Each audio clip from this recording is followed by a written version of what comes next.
Otto Frederick Warmbier WARM, born December 12, 1994, is an American college student who was imprisoned in North Korea from March 2016 to June 2017 after being convicted of hostile acts against the country. Warmbier, then 21 years old, confessed to stealing a political propaganda poster and was sentenced to 15 years hard labor. The United States made diplomatic attempts to seek Warmbier's release. A U.S. State Department spokesman said Warmbier's harsh sentence was a response to U.S. sanctions against North Korea for its nuclear activities. According to his father, Warmbier's confession was forced and he was abducted by the North Korean regime for political purposes. Warmbier fell into a coma in North Korea and was released in June 2017, after nearly 18 months in North Korea. According to North Korean authorities, Warmbier's coma was a result of botulism and a sleeping pill, but U.S. physicians cast doubt on that claim. Warmbier arrived in Cincinnati on June 13 and was rushed to University of Cincinnati Medical Center for immediate evaluation and treatment. He was diagnosed with severe neurological injury. His father believes that he was terrorized and brutalized for being an American. Early life Otto Warmbier was born and raised in Cincinnati, Ohio, and graduated from Wyoming High School in 2013. At the time of his trip to North Korea, he was a junior at the University of Virginia, where he was studying for a double major degree in commerce and economics. He has two younger siblings. Trip to North Korea Fred Warmbier stated that his son Otto was traveling in China at the end of 2015 when he saw a company offering trips to North Korea. He decided to go because he is adventurous, according to his father, who accused the tour operator of specifically targeting young Westerners with slogans like, "This is the trip your parents don't want you to take." Fred Warmbier said the China-based tour operator, Young Pioneer Tours, advertised the trip as safe for U.S. citizens. Warmbier traveled to North Korea for a 5-day New Year's tour of the country organized by Young Pioneer Tours. 10 other U.S. citizens were in his tour group. During his stay at the Yanggakdo International Hotel in Pyongyang, Warmbier allegedly stole a propaganda sign from a staff-only floor of the hotel. The poster said, "Let's arm ourselves strongly with Kim Jong-il's patriotism." Harming such items with the name or image of one of a North Korean leader is considered a serious crime by the regime. According to Warmbier's parents, the story about the poster was fabricated by authorities in order to detain him, and he was abducted at the airport when he was trying to leave the country. A video purporting to show the theft was released by state-run Korean Central News Agency on March 18, 2016. In the 18-second low-resolution video, an unrecognizable figure removes the sign from the wall and places it on the floor, leaning against the wall. This action is shown twice, followed by a higher resolution picture of the sign on the wall. The face of the person removing the poster is not seen during the video clip.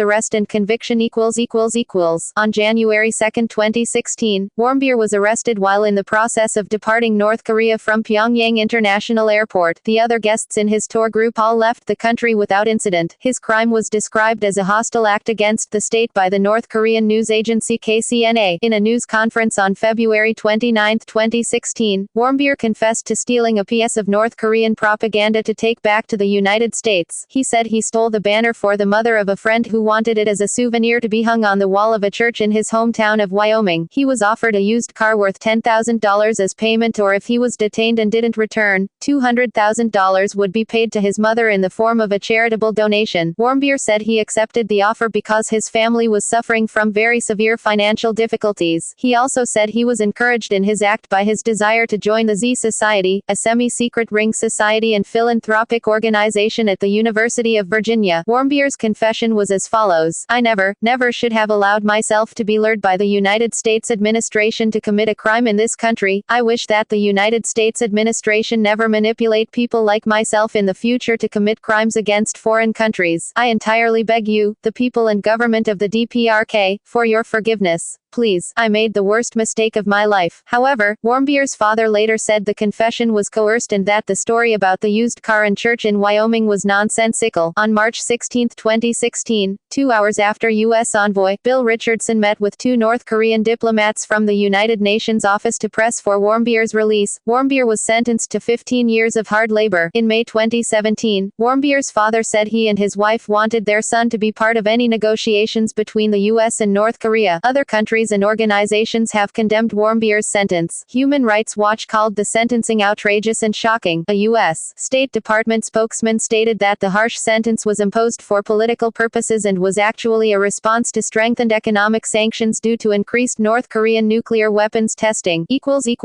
Release.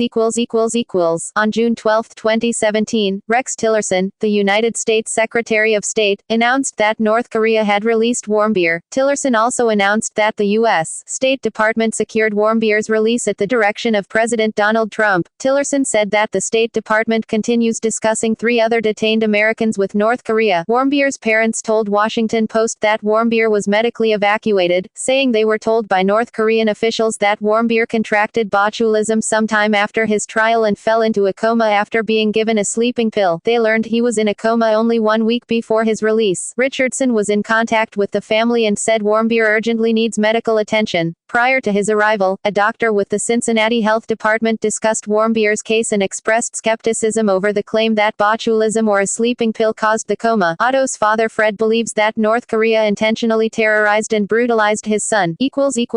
Medical condition.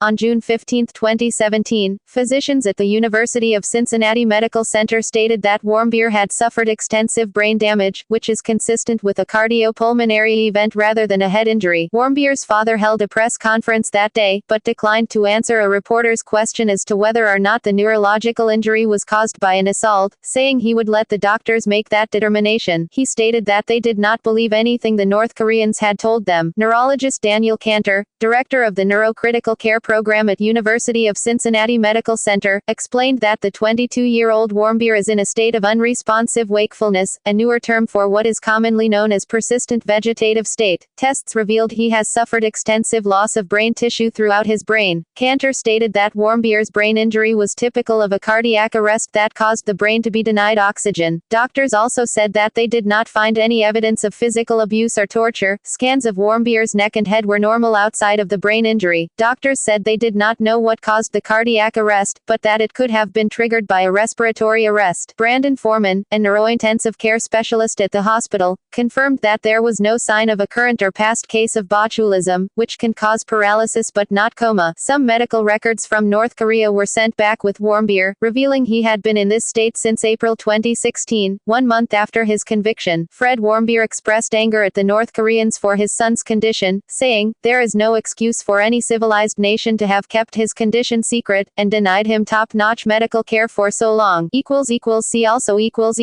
List of foreign nationals detained in North Korea. References